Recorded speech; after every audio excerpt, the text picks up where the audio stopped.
There's a number sitting in your bank's system right now that decides whether you're going to be rich one day or just comfortable enough to keep working forever.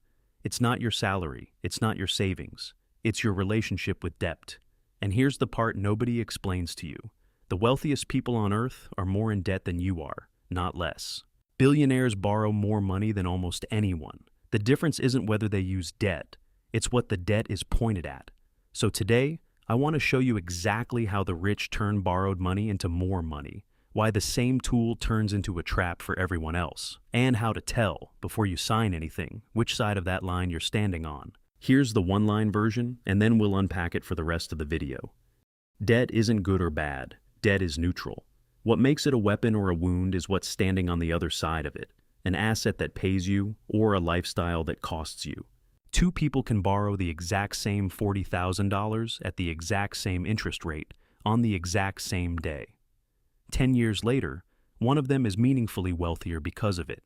The other is still paying it off. Same tool, opposite outcome. Let's find out why. Picture two people. We'll call them Derek and Maya. Both make about $75,000 a year. Both are 28.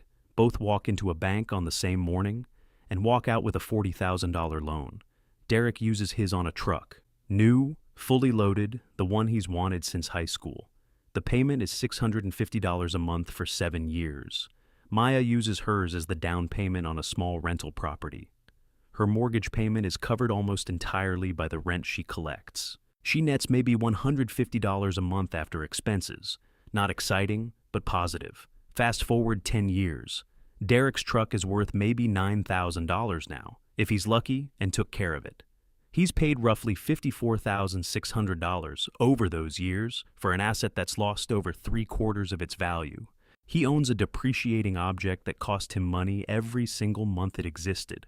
Maya's rental has appreciated, the mortgage balance has shrunk every month because tenants have effectively been paying it down for her, and she's pulled out a chunk of equity to do it again. She didn't get rich overnight. She got rich slowly, on autopilot, while she was busy living her normal life. Same starting line, same loan size, same interest rate, give or take. What split their outcomes wasn't how much they borrowed. It was what the money was pointed at. Here's the part that surprises people. If you look at the balance sheets of the genuinely wealthy, not doctor with a nice house wealthy, but the people running real portfolios, debt is everywhere. Real estate empires are leveraged. Founders borrow against their company shares instead of selling them. Family offices run lines of credit against stock portfolios worth tens of millions. Why would someone who clearly has the cash choose to borrow instead? 3 reasons. And once you see them, you'll never look at a loan the same way again. Reason 1, leverage. If you buy a $500,000 property with $100,000 down and it appreciates 5% in a year, you didn't make 5%. You made 25% because you only put up a fifth of the money.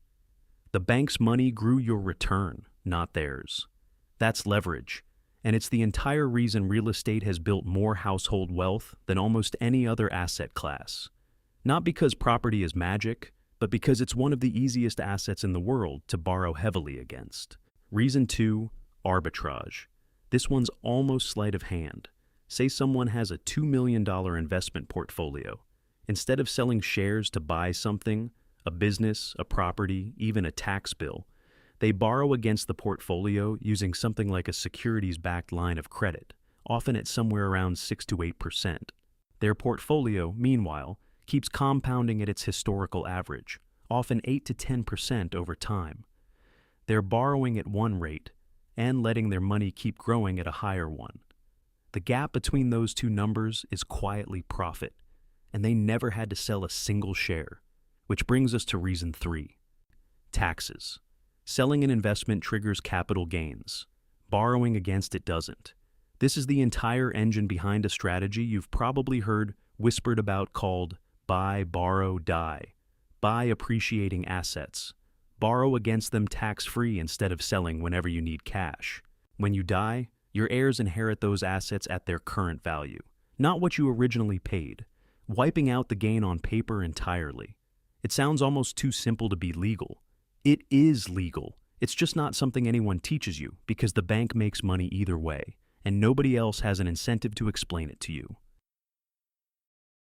Now flip to the other side, because this is the part that actually matters for most people watching.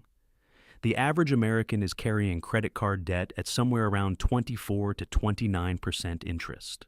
Buy now, pay later usage has exploded over the last 2 years, often among people who are already stretched thin financially, according to recent Gallup data, which means it's compounding financial stress, not relieving it.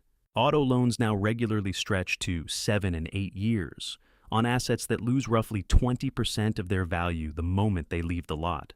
None of that debt is buying an asset. It's financing a lifestyle. And here's the quiet mechanism that makes it so dangerous. That debt isn't just costing you the interest. It's costing you the opportunity. Every dollar going toward a 26% credit card payment is a dollar that can never compound for you anywhere else. It's not neutral. It's actively working against your future self while it works. There's also a tax cruelty buried in here that almost nobody points out. Derek's truck interest isn't deductible. He's paying it back in full after-tax dollars. Meanwhile, debt used for investment or business purposes very often is deductible. So, the middle-class version of debt doesn't just cost more in raw interest. The government effectively subsidizes the rich person's loan and charges the middle-class loan at full price. Same word, debt, doing two completely different jobs. So, how do you actually use this starting today? Without needing a stock portfolio or a rental empire, before you borrow a single dollar for anything, ask one question.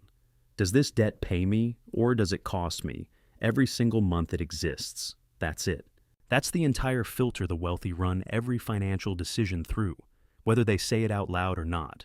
A loan that buys a tool you use to earn more, equipment for a business, a certification that raises your income, even a reasonable mortgage on a home that builds equity instead of rent, you'll never see again. That's debt that's working a job for you. A loan that buys something that loses value the moment you drive it off the lot, wear it once or unbox it. That's debt that's working against you, quietly, every month, whether you're thinking about it or not. This doesn't mean never finance a car or never enjoy your money. It means knowing with total clarity which category every loan you take on falls into, because the bank already knows, even if you don't. Here's what I want you to actually take from this. Not just nod along to, wealth was never really about how much debt you avoid. It's about how much debt you can point in the right direction. The middle class is taught to fear debt completely, and the wealthy are taught to aim it precisely. And that gap, more than almost anything else, is why two people earning the same income end up in completely different places 20 years later. If this changed how you think about that next loan offer in your inbox, that's exactly what this channel is for. I've got a video coming on the actual mechanics of buy, borrow, die, and how regular investors are starting to use a scaled-down version of it. So make sure you're subscribed for that one. Stay sharp with it. I'll see you in the next one.